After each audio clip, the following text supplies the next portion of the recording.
Good evening and welcome to the opening event of Granite Noir 2021. I'm Fiona Stalker. I'm a journalist and presenter at BBC Scotland. This is kind of bizarre, isn't it? But it won't be after a few minutes. I have been privileged to be part of Granite Noir since it started, since its beginnings, and my goodness, how it's grown over the years. We're doing things a little differently this year.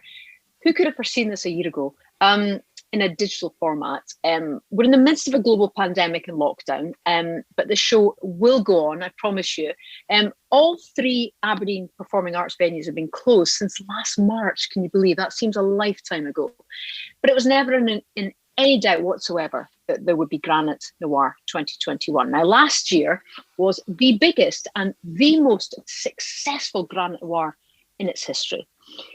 But I suppose the flip side of it is being like this is we get to kind of be in your living rooms and you're probably sitting on your sofa.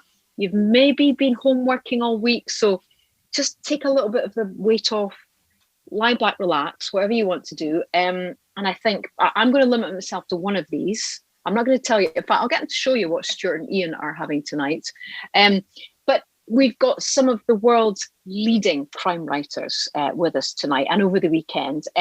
I think we're missing being in the same physical space with you, but I promise this year's festival will be as thrilling. Tonight it is my pleasure to be in conversation with two of the world's finest crime writers, Ian Rankin and Stuart MacBride. They're going to be here to discuss why stories, put simply, about cops chasing baddies will never go out of fashion in a very fickle world. Between them, they have sold millions across the globe. And I would say they're flag bearers for Tartan Noir. If you think I'm looking down at the camera, I do have some notes with me. Stuart MacBride's newest Ash Henderson thriller, I've got to say, I consumed it in a day. I've got quite a busy work schedule just now, but I absolutely drank it up in a day. I'll tell you a tiny bit about it. It's called The Coffinmaker's Garden. It starts with a storm that reveals human remains buried in someone's garden. It twists and turns with lashings of dark humour. As I say, I read it in a day. And in A Song for Dark Times, Ian Rankin's most recent Rebus novel, the ex-detective speeds to the edge of Scotland to help his daughter, who's distraught that her husband's gone missing. I'm reading you the blurb, but it doesn't matter because you've got the guys in front of you. There's also a domestic drama. It's linked to a case that Siobhan and Malcolm are investigating back in the capital. So what do we have in store for you tonight? Well, whilst you sit comfortably on your sofas, Ian, Stuart and I are just going to have a chat from our sofas about their new books, about their work, about their characters, about writing in lockdown, and really anywhere where our conversations are going to go. But I promise to leave you some time for questions. And I always kind of have this, I give a warning to writers, authors who are in Aberdeen. I think you're amazing audiences, but you're a tiny bit shy. So once the first hand goes up, which I'll give you a secret, I always plant one question and then it goes crazy. But actually, we've already got some questions in. So obviously, they're a little bit less shy when we're on Zoom. So that's brilliant. So you get the chance to ask questions. I pick them up in the chat box and then Ian and Stuart will answer them. So that's basically how it's going to go. We've got an hour. So we're just going to go straight into it. So let's have a virtual welcome and let's get straight into it. Guys, I think we're going to have to tackle this head on. We're in the midst of a global pandemic. Last year, I think we were kind of reminiscing about what was happening last year. The Lemon Tree, there was DJs and singing and dancing and all sorts of things. We're now kind of on our sofas. Stuart, first of all, how's lockdown been for you? Let's just get this done and dusted. How's lockdown been for you? In many ways, it's exactly the same. In that I've spent the last 16 odd years working from home. In other ways, it's hugely different because I have spent so long working from home. What I really miss are the bits that mean that I'm not working from home. Just the little treats, the going up to buy fish in Bucky, or heading down to Aberdeen to go and have a nice lunch. Those things that sort of get me out of the office. Now it's just all the office all of the time. I'm hugely antisocial, but I kind of miss people now. Which I didn't think I would. Ian, how's lockdown been for you? I've got a lot of stuff written. I mean, writing has become escape tunnel. It's like the Great Escape. I tunnel my way out of Camp Pandemic by writing stories that aren't about the pandemic, so I don't have to think about it while I'm actually at my desk working. But like Stuart, I mean, I'm not the most sociable of people, but I do miss holidays, foreign climes, travel, meeting fans, meeting people, meals out. I missed that more than I thought I would. For about the first 6 months, I was absolutely fine. I had my nose into a book. I was doing Song for the Dark Times, and then I started doing the Willie McIlvanney book. That kept me busy. But things are quieting down a bit, and I'm sort of slightly fingers and going, when do I get to leave this office? I mean, I'm lucky that I don't work from home. For the first 50 odd years of my life, I didn't have an office that was separate from the house. And I always had like the spare room, the laundry room, a wee cubbyhole here, there, or everywhere was where I wrote. And now I've got an actual physical 1-bedroom flat. That's my office. I leave my home, which is just over there. I can see it across the courtyard. And I commute to work every day. And that, so psychologically, it feels like you're actually going from home. You've got that separation. You're going from home to work. Yeah, it's like having a shed at the bottom of your garden that you can disappear into. And I think it's saved my marriage, probably. I suppose for you guys, I don't know whether it's better equipped you for dealing with the isolation that a lot of people are facing. Stuart, do you think it's given you some sort of resilience in dealing with these times? Because most people are used to having a social interaction every single day, but you would squirrel yourself away for quite long periods of time. Well, in the last 12 months, I've written 2 shortish novels, 2 novellas, a handful of short stories, edited a full-length manuscript, and I'm now working on another one. So, yeah, like Ian, there's that Shawshank Redemption, peeling back the poster and just digging away while nobody's looking. Ian, it does help. Sorry. It does help. Yeah, and that fascinates me. I've actually got a colleague who's writing books at the moment, and he's going into kind of a kind of isolation. He's booked a place that he's going to literally stay in and squirrel himself away. But he's quite a young guy, so he's kind of dreading that slightly. But I suppose it's something you have to get used to. Many of us are having to get used to that isolation. Ian, let's talk about Rebus. How old is he now? Well, it depends on how you're counting. I do not count the 5 years after I retired them the first time round. Okay. So I retired them at the end of Exit Music, thinking I would never write about them again. And for 5 years, I didn't. And when I brought them back, I've kind of scored those 5 years off. Now, if you do the math, the first book came out in 87 and he was already 40. So he would now be in his 70s. But I ended in his late 60s. So he can't chase suspects anymore. He's a bit like Frank Cannon on TV in the 70s, if anybody's old enough to remember that. He really can't chase a suspect anymore. He's got lots of health issues. But, you know, he's dealing with the kinds of things that we all have to deal with. To that extent, I think he's a realistic human being in that as he gets older, he gets creakier.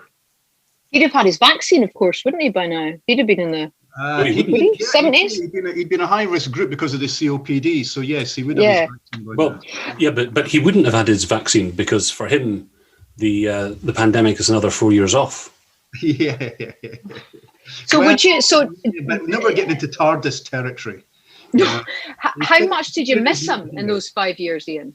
How much did you miss him? I didn't miss him at all. I really didn't miss him at all. It was only when I got an idea for a book that demanded someone like Rebus be at its centre that I thought, maybe I could bring him back. But I really hadn't missed him. I'd been enjoying writing about other characters and inventing other characters. I've got to say that just to slightly answer the point that was just made by Stuart, during last summer, having finished Song for the Dark Times, which was set in the summer of 2019, so the pandemic wasn't part of it at all. Yeah. I was then asked to do a 10-minute monologue for the National Theatre of Scotland, and people had been asking me how would Rebus cope in the pandemic. So I wrote a 10-minute monologue, and it's Rebus in lockdown. It's called the Rebus Lockdown Blues, and it was eventually given to Brian Cox, the great Scottish actor, to do, and it's on YouTube. You can go and watch it. So I had that Rebus, who is in isolation in lockdown, But he's not quite the same Rebus as the Rebus even in the book that I just finished writing, because in that book, the first thing that happens is Rebus moves to a ground floor apartment because he can no longer manage stairs. But I wanted him to be trapped halfway up a flight of stairs. So in the play set during the pandemic, he's still in his second floor flat, but in reality, he's already moved by the time of the pandemic. And there will be letters from fans. We always get them. There will be letters. Do you get people pointing out that that's not what he would have done, or that's not his mannerisms, or that's not what he'd have said? Do you get that? Yeah, I'm sure I do, and I'm sure Stuart does as well. Stuart, tell us about Ash Henderson. He fascinates me. I do miss Logan quite a bit, but I'm liking Ash. Tell us about Ash Henderson. Well, Ash is my way of getting as far away from Logan as I possibly can, because Logan's a team player. He's a good guy. He's, he's more or less by the book, except when he isn't. Whereas Ash is a man of violence who cannot commit violence, or finds it very difficult to, because I gave him horrible arthritis. So he is everything that Logan isn't. He is a lone wolf. He's much more the traditional central character to a crime novel. He has a weird, he's a bit of a weirdo, and he has a sidekick, which is how traditionally crime fiction is structured. Whereas in the Logan universe, Logan is the sidekick and he works for the weirdos. So he's just exactly the opposite. It's a lovely break for me.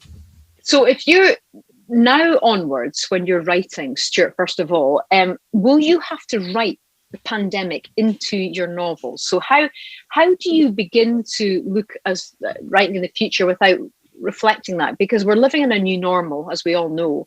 So does that now become part of your writing, Stuart, first of all? Nope, because the book I'm working on at the moment is set in 2022 when it'll be published. So it's not going to be out until we are, hopefully, touching wood, all vaccinated. We can all go out, we can mingle, and we can do things like that. The pandemic has happened, and it's not sort of brushed under the rug, but I am not writing a book that is set in pandemic times because it's not coming out in pandemic times. Ian, do you have to take into account the kind of new normal that we're living in when you're writing now? I think if the next book I write is set in 2021 or 2022, obviously yes, there will be mentions along the way. It kind of depends on how long the tail of the pandemic is, how long we're going around all wearing masks. The people in the cops in offices, are they going to be wearing masks in the office? Are they going to be socially distancing? How are they going to do interviews? All the rest of it. Hopefully we'll find all of that out in the fullness of time before I start writing the next book. I'm not planning to write another crime novel probably until 2022, 23. So I've got a little bit of time for it all to settle. And I can always fall back on the what the scoundrel would do, which is to set my books in the past, and just because that is much easier, isn't it? It's much easier. I mean, Stuart and I have given ourselves a rug to beat our own backs with by setting up in the present day, when you've got to take on board all the technology, the mobile phones, the CCTV, all the tech that's available to the police force that we know nothing about. Precious little about, and it keeps changing from month to month. If we'd set our books in the 60s or 70s, how lovely.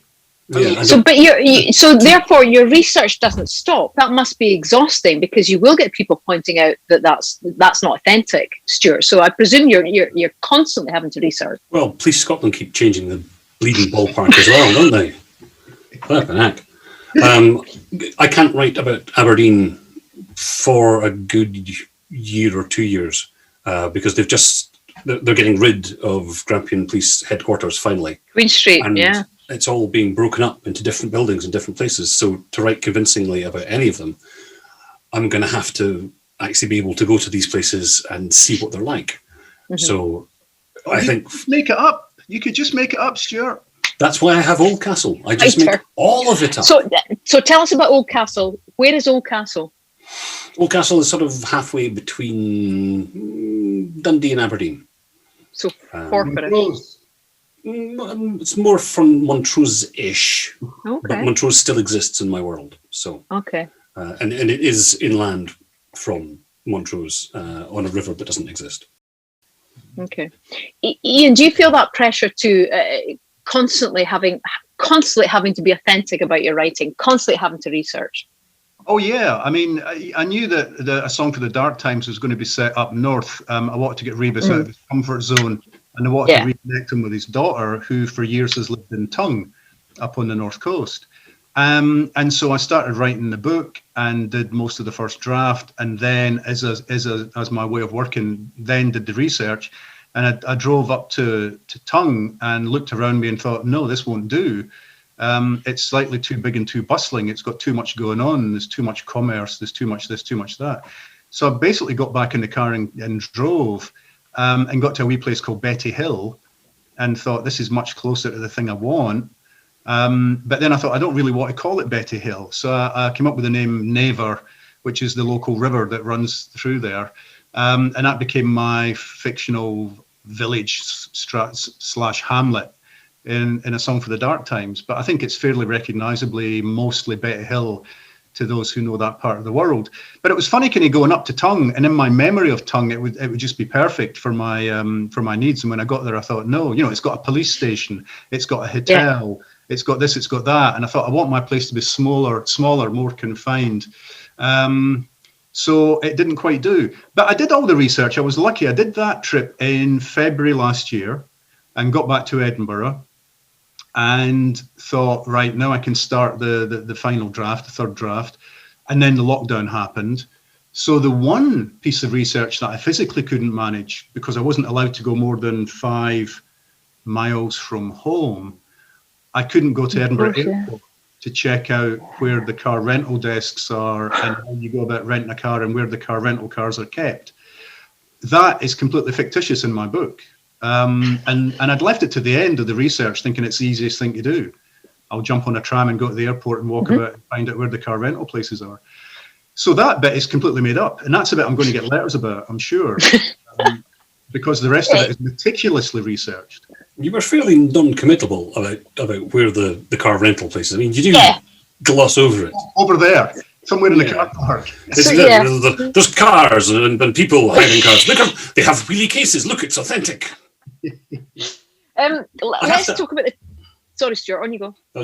I have to ask, the opening sequence, the prologue for Song for the Dark Times, still available from all good bookshops. I know. After months and months and sodding months. Not all sold yet. Rebus moves from a bigger place into a smaller place, has to get rid of lots of his books and his records. Where did the inspiration for that come from? You can't see Fiona. Fiona, yeah. Come and wave. It's getting weird. I married a ghost. Look, see, she just you're suddenly come out the cat's eye. That's incredible. It's like Rent a Ghost. That's how we live here.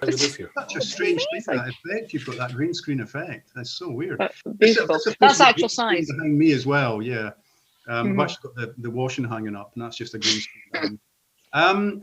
Well, I mean, no, as you know, Stuart, I'd just done it myself, hadn't I? I just downsized from a big house, Cafferty's house from earlier in the series, to an apartment, basically in the part of town where Cafferty lives. Again, I'm following the guy around. The villain in my books, I'm following him around Edinburgh. Every time he moves, I move. And I'd had to get rid of half the books, half the CDs, half the DVDs. What did you do with your music? Did you actually throw it out? No, God, no. It went to charity shops. Pretty much everything went to charity shops of Edinburgh. And I found myself in that weird situation of walking into an Oxfam shop and going, oh, they've got that. Oh, no, I gave them that. Did you rebuy your own stuff? I nearly did. I mean, the Oxfam shop did say to me, do you want to buy that? I went, you know what, I'm tempted.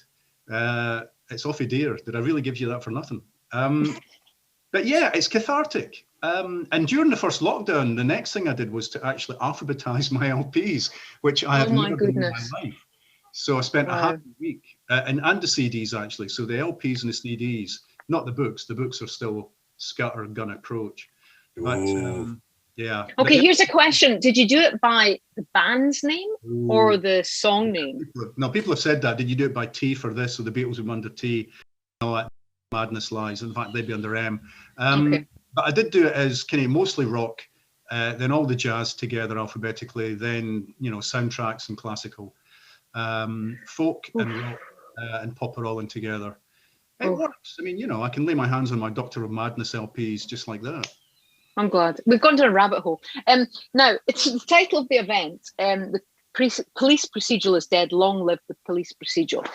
This fascinates me, is in a fickle society, why does crime writing have this massive endurance, but not just endurance, this growing army of fans? Stuart, first of all, why? Because it's the best genre in the world. Okay, fine. Fairly easy one to answer. People who read crime fiction are the most intelligent readers in the world. And people who write crime fiction are amongst the sexiest people ever to walk the planet. It always gets back to that. Yeah, absolutely. I don't think any of us can argue with any of those points, can we? Rest your case.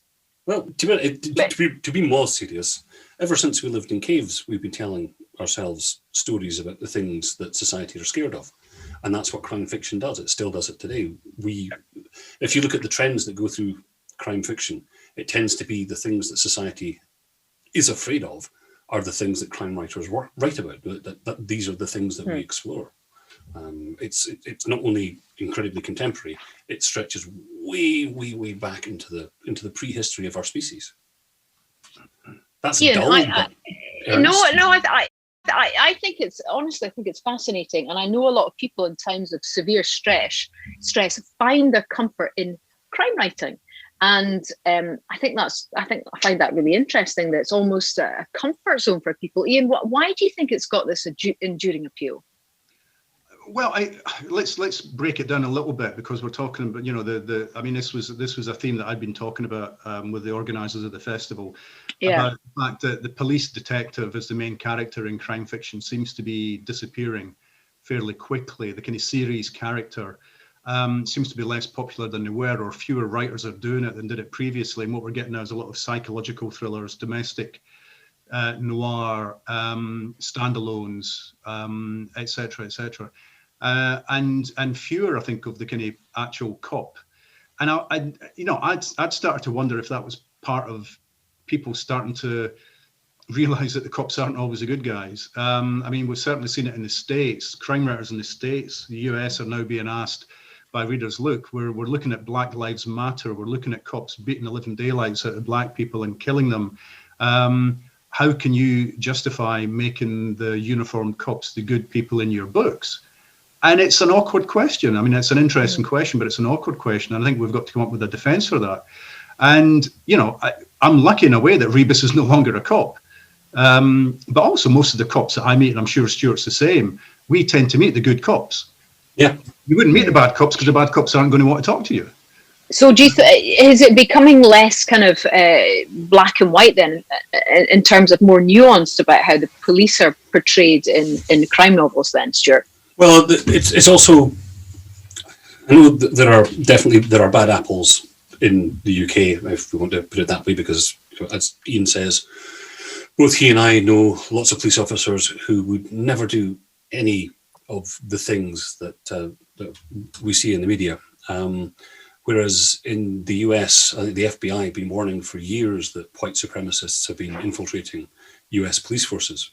And that to me doesn't say stop writing about police officers in the US. That says to me there's a really strong basis for a plot for a crime novel, because that's what crime fiction does.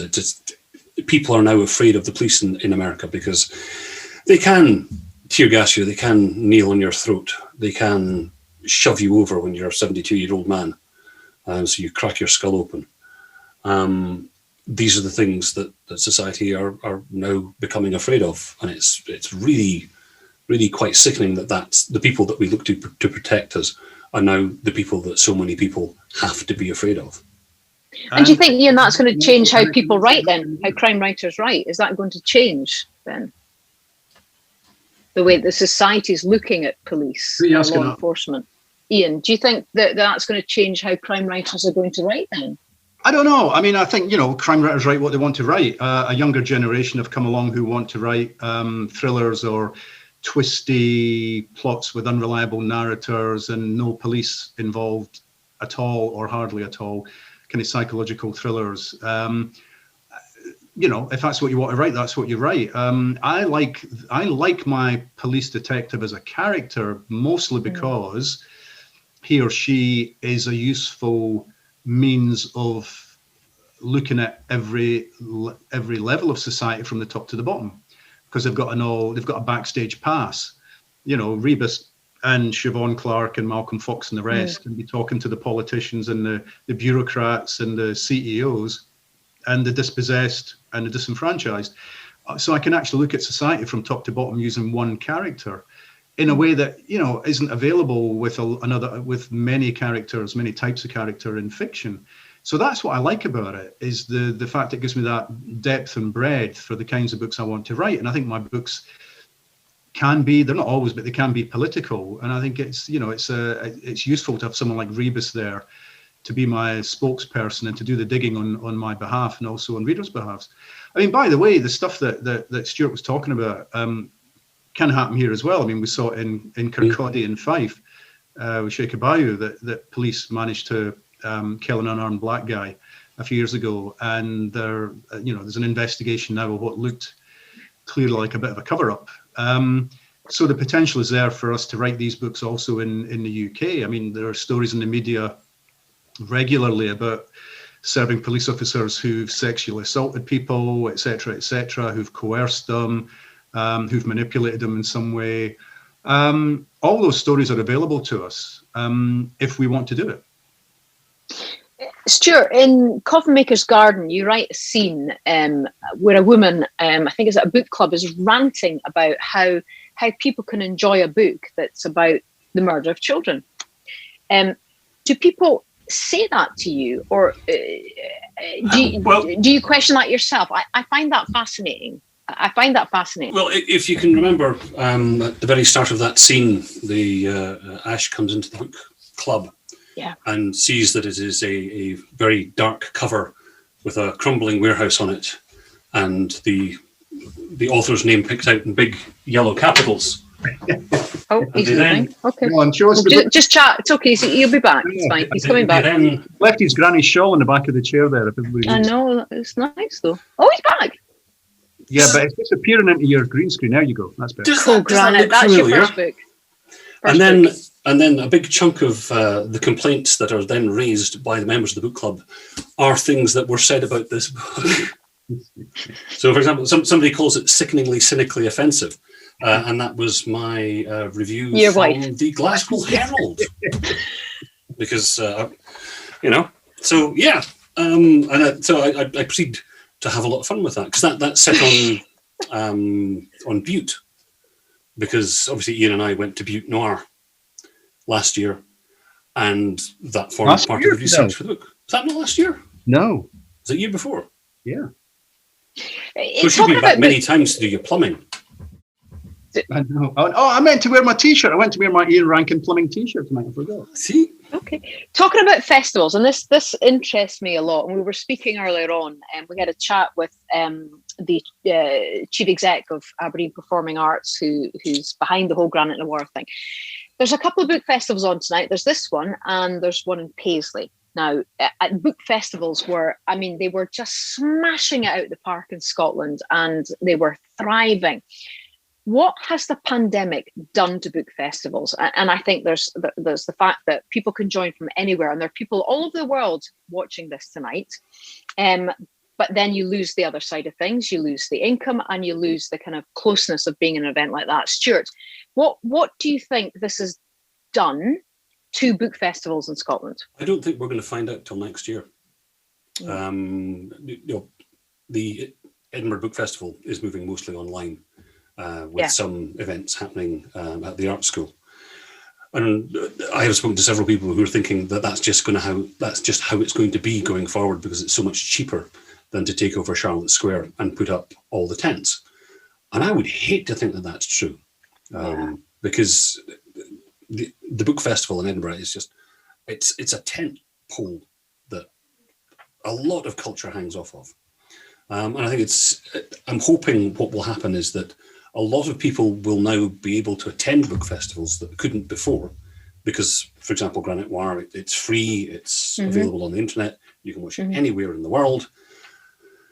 maybe that means that next year, if we can go back to being a physical festival again, more people will come because they have seen what a book festival can be like, and they can turn up. And I really, really hope they do, because I would hate to think that this is it for book festivals from now on. This is a good way to go, but it's not ideal. Yeah. Well, it's essential at the moment, isn't it? Ian, I suppose there are two sides to it, isn't there? There's the fact that people can come from all over the world to watch this. But as Stuart was saying, you as an author, there are people who can get up close to you who have been Rebus fans for decades, who get to meet the author and who can ask you questions and genuinely, and I'm a crime writing fan, it's thrilling. And this is an amazing event, but it's that physical contact sometimes that's important, isn't it? Yeah, I mean, there are pros and cons. Just to take up Stuart's point about the Edinburgh Book Festival, it's not moving because it's cheaper to be elsewhere. There's a lot of reasons why it had to move out of Charlotte Square. Well, I'm not. The constant degradation of the grass being one of them, and the fact that a lot of the landowners weren't happy about it, so it was going to have to move. And the Art College is a temporary base, but it is going to be a physical festival. It's always going to be a physical festival. But as they learned last year from doing it all online, it does open up possibilities. It's more egalitarian. People can watch from all over the world, as you've suggested. They don't have the expense of having to pay to see events and having to pay to stay in a B&B or an Airbnb or whatever, and to get the train or the plane or whatever to get to the actual festival. But they do miss that. They do miss the actual being in a room and the thrill of it. And also, if everybody can watch everything, nothing is special anymore. It's a bit like the end of The Incredibles.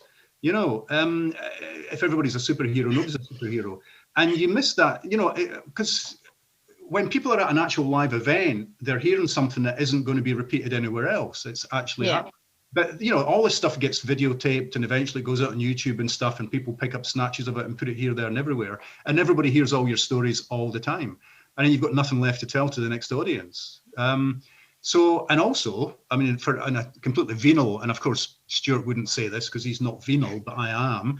We're not selling books. We don't sell books in the way we would if we were sitting at a table after an event at a physical festival, dedicating books to fans and getting to meet the fans face to face. We lose all of that. Can I just put one thing on the record here? I'm definitely not saying that Edinburgh moved from Charlotte Square because it was cheaper, just because obviously they could not put it on, given that we are all in lockdown and there is a horrible virus on the street. So I'm not suggesting that it's just a cost-cutting exercise. Go back and look at the tapes. That's exactly what he said. It's on the tape.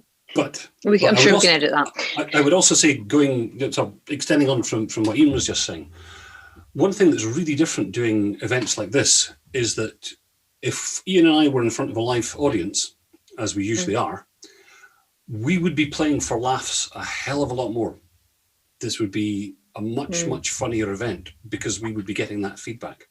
Whereas it's been really quite a serious thing since we started, and that would never be the way we would do that. We blame the chair for the fact it's not funnier. It should be funnier. Cheers to that. But it is a bizarre circumstance. I mean, as a journalist and broadcaster, this is our new normal. So most of the time we're interviewing people on Zoom, and sometimes in very, very sensitive subjects.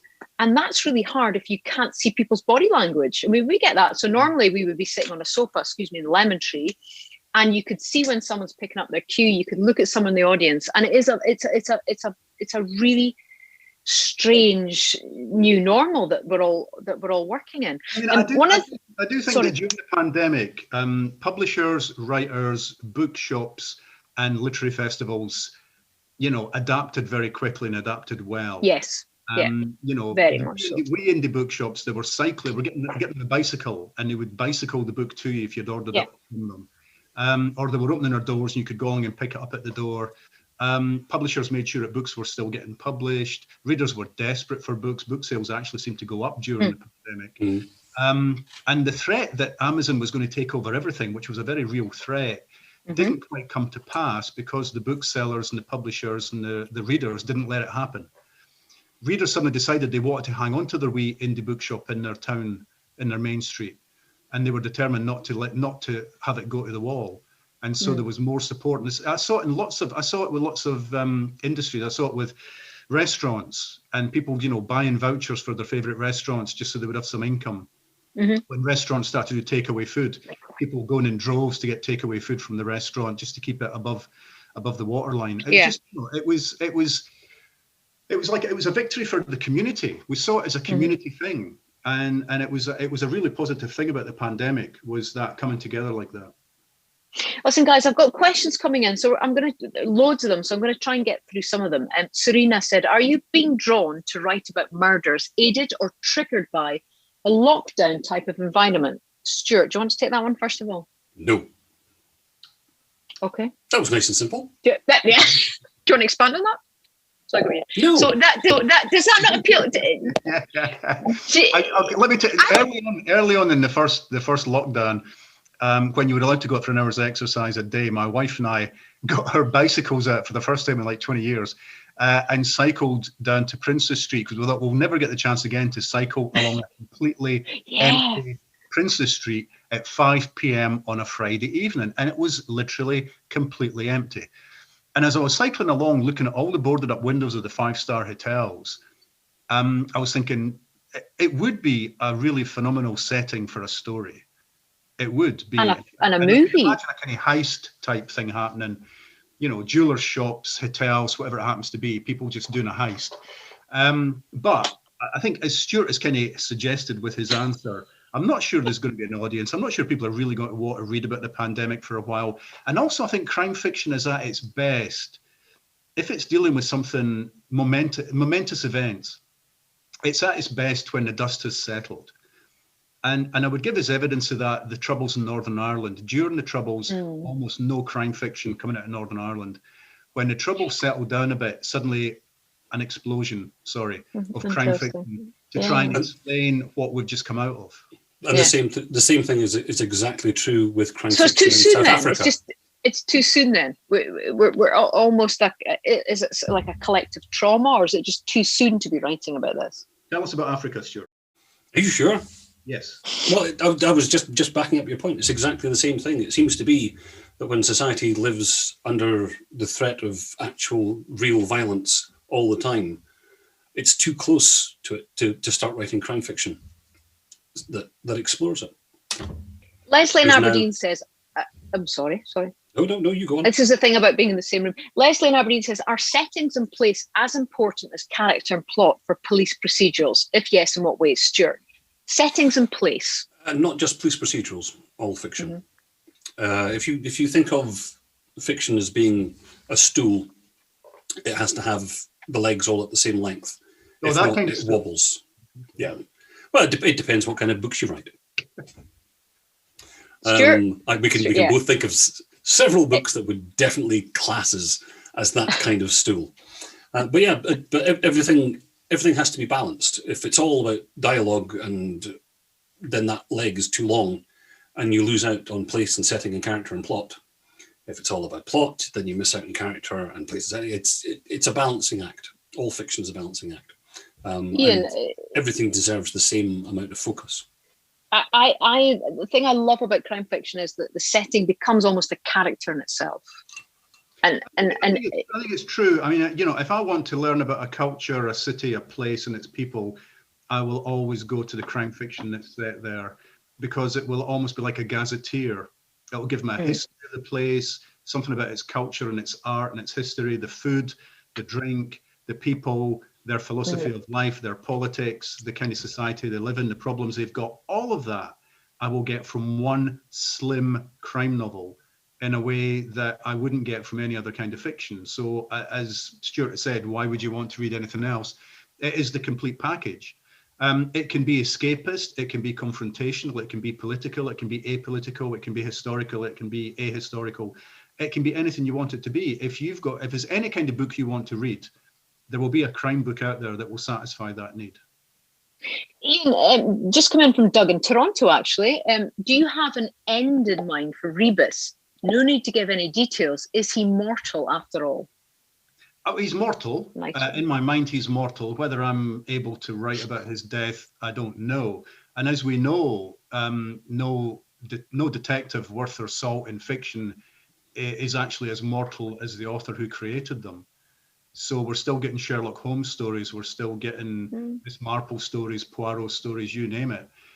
Detective stories are still being written about these people, even though the originators are long dead. We're still getting James Bond movies long after the creator died.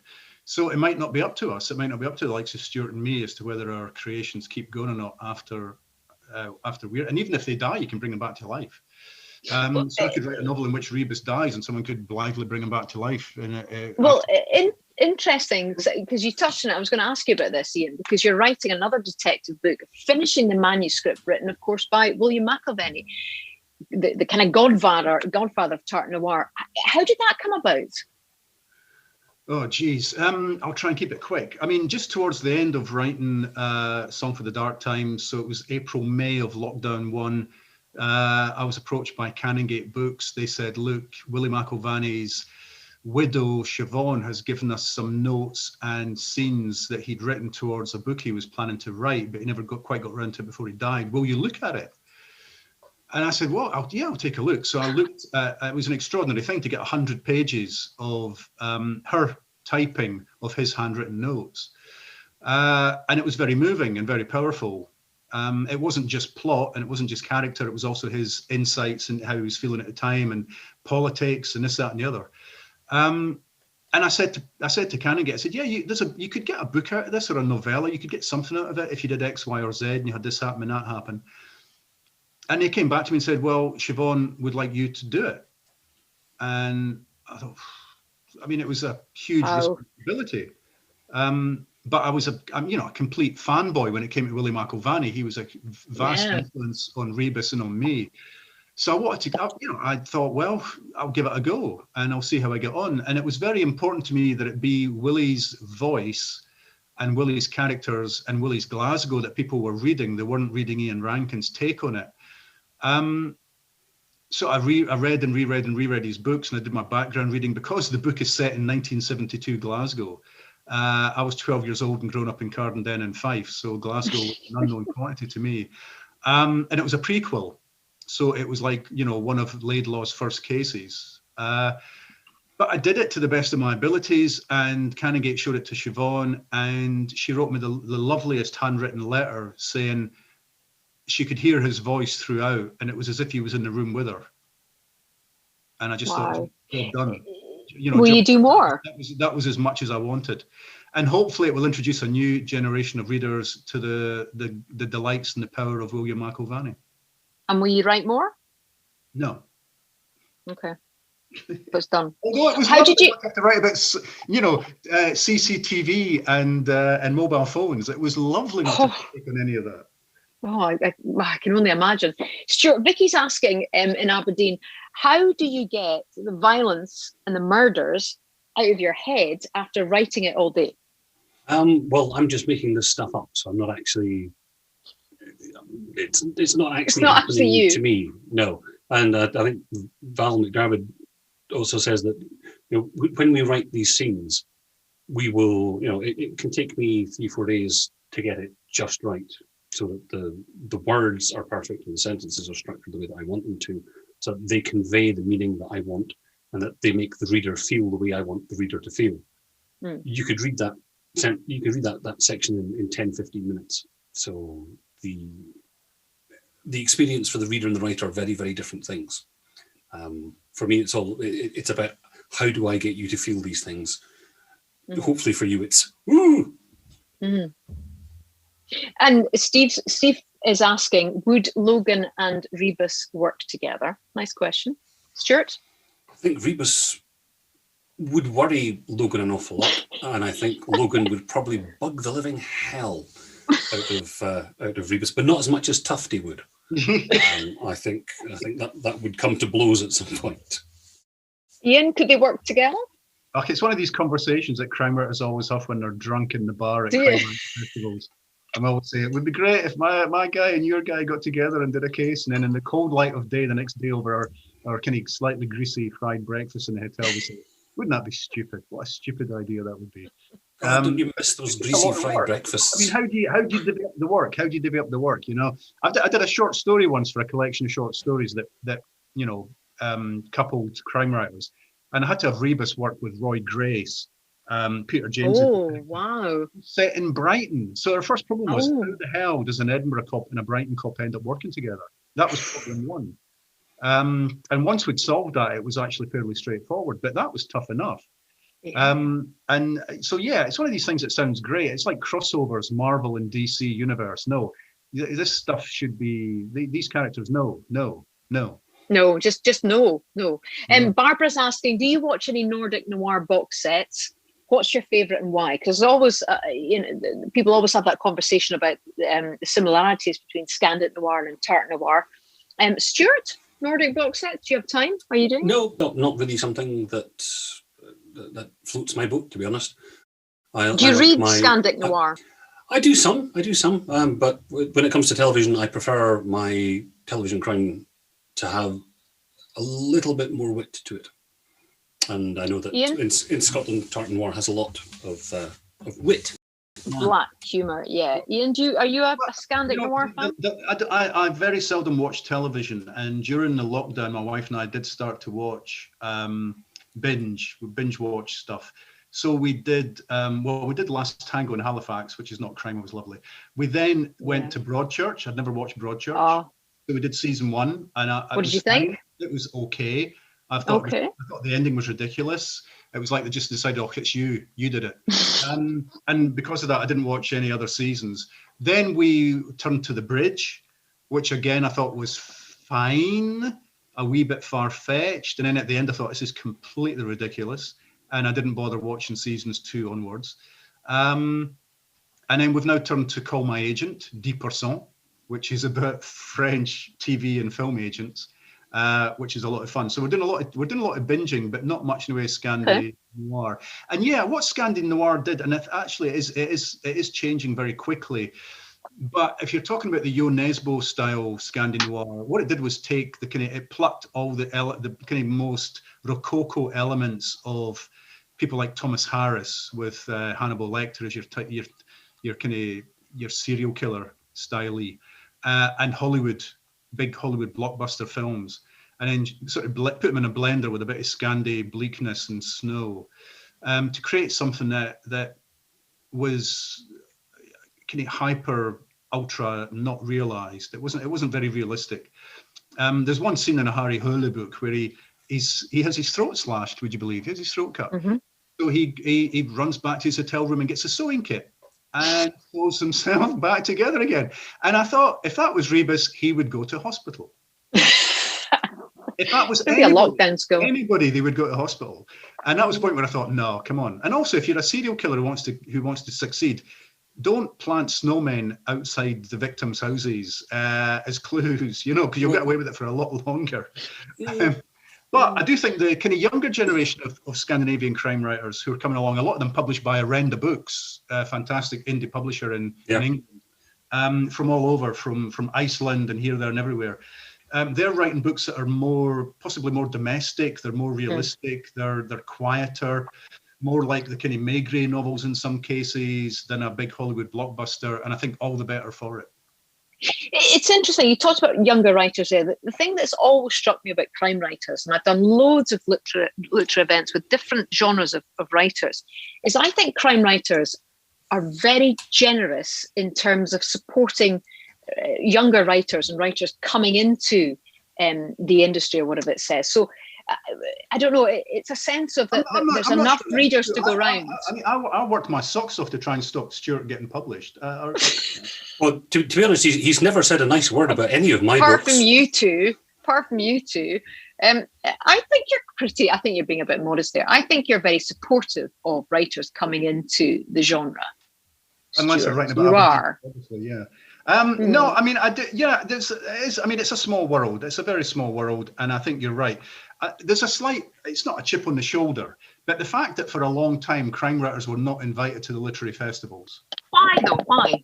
And weren't getting listed for the big prizes, I think made us think, right, we'll have our own festivals, we'll have our own prizes. We'll have things like the Dagger Awards, and we'll have the Harrogate Crime Festival of Granite Noir, we'll have Bloody Scotland, because we weren't getting the invites. And was that a literally snobbery then? Was that snobbery? Of course it is. Of course it's snobbery. We just weren't writing literature. We were jobbing authors. We were doing a book a year. You cannot be writing a book a year and be writing serious literary fiction. Discuss, Stuart. Stuart. Utter toad bags. But you might as well say you cannot write a book that's 326 pages long and call it serious crime fiction. It has to be at least 500 pages. And that's the same distinction. It doesn't matter how long the book is. It doesn't matter how long it takes you to write it. It depends whether or not it is a good story told well. And it connects with the reader. Was there that element of snobbery then? Because to be fair, if you look at the best-selling books now, I would say the top 5 out of 10 are crime novels. That makes it even worse. It makes it even worse. That sense of envy, perhaps. Not only do we write rubbish, and not only do we not take long enough over the rubbish that we write, people like it and buy it in their droves, which means it cannot be worth anything. And they can't get enough of it. Well, clearly they're wrong. It's the people whose books aren't selling, who are slaving away for 10 years to produce something that doesn't know what a flipping quotation mark or comma, full stop, or any punctuation is. Those are the worthy novels. The final ignominy, of course, is that if you write a book that is acceptable to the literary critics, you've broken the genre, you've transcended the genre. And that's, I mean, if someone ever says to me, Ian, you've transcended the genre, I'm going to shoot myself in the head. You'd be much better off shooting them. Question from Jeff. Save the world. Question from Jeff. Fitting humour into a gritty police procedural seems hard. I'm interested in whether the authors see much scope for humour in their writing. See, I think you guys fit a lot of humour. Stuart's all about the laughs. He's all about the laughs. No, to be honest, when I started writing crime fiction, I based the police officers on, I've worked in teams my entire life. So I just based the police officers on the way that the teams I had worked in interacted. And that's how police officers are. They are just people who work in teams with other people. They make fun of each other. That's one of the great joys of working in a team, is making other members of the team laugh by poking fun at somebody who's just done something stupid. But there's always that black humour, though. But there's that black humour exists in most parts of life, isn't there? But there's I think there's an extra dimension to it. I mean, the police, because of the nature of the job they do, the very black humour is an escape valve. It's a way of not putting a gun in your mouth, really. I've spoken to cops who were at Dunblane or Lockerbie, and they kind of cringe because there are certain ridiculous things that happened that they laugh at, and they kind of feel embarrassed with the fact they're laughing at it. But it was an escape valve at the time, and if they hadn't laughed, they would be screaming into the void. It's also a team bonding way as well. Sorry, Stuart? It's also a way of bonding as a team. I mean, they spend 90% of their time dealing with 10% of the population, and that 10% of the population absolutely hate them because they have put Uncle Timmy away, or they're doing you for shoplifting or breaking into somebody's house or battering somebody, and it is just as Ian said, it's a release valve, not just for the horrible things that they see, but the fact that they're under attack and under pressure an awful lot of the time as well. Stuart, this one's for you. Charlene from Belfast. Good evening, Belfast. How do you get inspiration for your characters? You touched on it, I suppose, with teamwork, but where do your characters come from? They come from all over. One of the things that I really, really hate about the lockdown is that I used to spend a lot of time wandering up and down the aisles in the supermarket, listening to people's conversations and stealing little snippets of dialogue, or the way that somebody moves, or the way that they dress. And obviously we're a lot more isolated now than that. But that's where a lot of people come from. A lot of my characters come from the supermarket. Mel from Bolton. Hello, Bolton. Crime fiction is the most popular genre, but why do you think this isn't reflected on literary prize lists? I suppose we've touched on that, haven't we? Is it kind of I don't know, how would you describe it, the kind of snobbery? I think, no, things are definitely changing. Things are definitely changing in the UK as elsewhere. You're starting to get crime novels at least long listed for the Booker Prize, if not shortlisted. You're starting to get serious writers who are writing crime fiction. Young writers who at one time would probably want to be thought of as literary novelists, actually turning to the crime novel because that's what they want to write, really. And crime fiction starting to be taught in universities, colleges, and high schools. So we're actually, I mean, Stuart and I are in a pretty privileged position because A, we sell lots of books, and B, we are starting to get taken more seriously than some other genres. Science fiction and fantasy, and Stuart will know this better than me almost, science fiction, fantasy, historical fiction, women's fiction, romantic fiction. There's a lot of genres out there who still aren't taken seriously. And crime fiction is beginning to be taken much more seriously. I mean, there's hardly a month passes without somebody doing a PhD on Tartan Noir, the Scottish novel, the politics of the Scottish crime novel, the characters, the this, that, and the other. I'm sure. Stuart, have you got a few stories about that? Make him funny, pal. Make him funny. Oh well, yeah.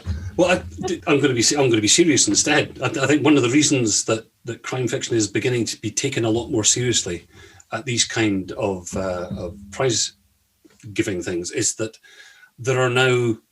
we are seeing crime writers on the judging panel, whereas previously it was always people who write literary fiction. And if you write literary fiction and you're judging a prize for what's going to be the best book, you're not going to pick a women's fiction or historical fiction. You're going to pick the books that are written by people who write the same kind of books that you do. There's never been diversity in that judging panel, and we're starting to see that more. I think there's space for more of that to come as well. Stuart, Simon's asked, do you keep a list of potential plot lines in reserve for future books or just start afresh each time? Well, you can't see it because I've obviously got my cat up in the background here. But I have a whiteboard just over here that is absolutely festooned with post-it notes of little snippets of dialogue and little things that I think might make interesting stories at some point in the future. And every now and again, I will pull one off and go, oh, I know what that means now. And I will start up. So yeah, I have a huge backlog of things I would like to write about, and new stuff gets added all the time. And I will never, ever work my way through all the ideas I would like to write about. I know Ian has a folder though. Ian, you have a folder? It's sitting right here. It's just sitting over here. It's like a ledger box thing that's full of. It's not, I mean, it's just ideas for things and scraps of paper and cuttings from newspapers and magazines. I don't, as I sit here tonight, I don't really, I mean, I've got a vague idea what my next book might be about, but the book after that, no. So I don't think that far in advance. And a lot of it is panic. I mean, with A Song for the Dark Times, it was, oh, I've got a deadline. Get into the big folder of ideas and see what's in there. And there were some cuttings from newspapers down the ages about internment camps in Scotland in World War II. And that was it. That was the light bulb moment. I thought, well, I might be able to use this historical thing to say something about the way I think the world is in 2019. And Ian, in terms of writing style, and this fascinates me how crime writers write, and Lynn Anderson just starts her story and just goes where the character goes. Val McDermott's very structured. You have your ideas, you've got your folder. Do you have simply a beginning, middle, end? Do you know where it's going to end when you start writing? No, I'm a pantser. There are planners and pantsers, and I'm definitely a pantser. So, pantser? Yeah, pantser. You fly by the seat of your pants. Nice, I like that. I do not know when I start the book where it's going to go, who the killer is, or why they did it. I've got a theme I want to investigate. I've got a plot that allows me to investigate that theme. And no, I mean, in this last book, there were so many things where I didn't know what was going on. I just thought, well, this could be quite interesting. So let's see if the book thinks it's interesting, and maybe the book knows. And in a weird kind of mystical way, not to get too Yoko Ono, happy birthday, Yoko. Not to get too Yoko about it. In a mystical way, the book knows where it wants to go, even if the author doesn't. Stuart, this one's for you. Mark says, if you could have any other author's main character, who would you have and how could you improve them? Don't say Rebus. To be honest, I wouldn't. It's the same. Sunset Song, surely you could improve on. It's the. I don't know. It's obviously it's very. It's kind of incesty, isn't it? Really, I think Game of Thrones does it quite sufficiently. No, but it's like the question, you know, if you could have written a book, which book would you want to have written? There isn't one. I would never have wanted to write somebody else's book, because if I had written it, I wouldn't be able to enjoy reading it. I wouldn't want to steal Rebus, because I like to read Ian's writing about Rebus. And I was given the opportunity to, shall we say, reinvigorate a certain character that I'm not going to mention because I turned it down. And it's all because I enjoyed the books. I don't think I could do better than the person who. Could you give us a clue? Could we have a clue where you're in safe company? Nope. Intriguing. And this is the point where, if we were at Granite Noir, we'd go to the bar at the Lemon Tree and you'd start to give us hints after a couple of Granite Noir beers. So I'm not going to. We've got a couple of minutes left. I can't believe that he was offered McIlvanney before me. Well, yeah, I just wasn't arrogant enough to think I would take it on. That's devastating to me. I'm joking. I am joking. I'm not McIlvanney. I'm not going to ask you what you're doing next, because that's kind of that's the obvious question. What I'm going to ask you is, I think my publisher's asked me to do a Rebus novel. That's what's happening. Yeah, Ash Henderson. What is the first thing you want to do when lockdown eases? What are you looking forward to, Ian? I'm going to walk into the Oxford bar and buy everybody a pint. Everybody. I walk past that pub probably on a monthly basis. I walk past that pub.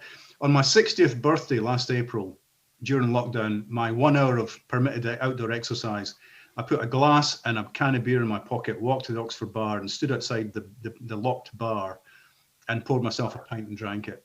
I miss that place like the devil. And so that's the first thing I'm looking forward to. Just getting back. We said this at the start, writers need material, and material tends to come from mixing with other people, going out into the world, seeing what people are doing, listening to them talk, stealing their souls. And we're not able to steal their souls if we are stuck in our own little worlds. So we need the world to reopen so that Stuart and I can go out and start steal souls out of their bodies again. Stuart, what are you looking forward to when lockdown eases? Oh, well, when lockdown eases, we will be going up and buying some fish. When we're all vaccinated and everything is safe again, we will definitely be going down to Aberdeen, going to the Manchurian. We always call it the Mancunian. The Chinese restaurant at the Chinese supermarket. They don't talk like that. And we will have a massive blowout dim sum lunch. And we will eat with friends and just Wouldn't that be amazing? I've got to say, the supermarket's still open there as an essential shop. In Dundee. Sorry? Oh, the little sushi place. It's an amazing restaurant. Yeah. Oh, that was nice, wasn't it? That was Chinese. Well, we can. No, that was Japanese. That was Japanese. Yeah. You don't remember the sushi? There was a lot of wine consumed. Oh. There was a lot of everything consumed on it. It was a good night.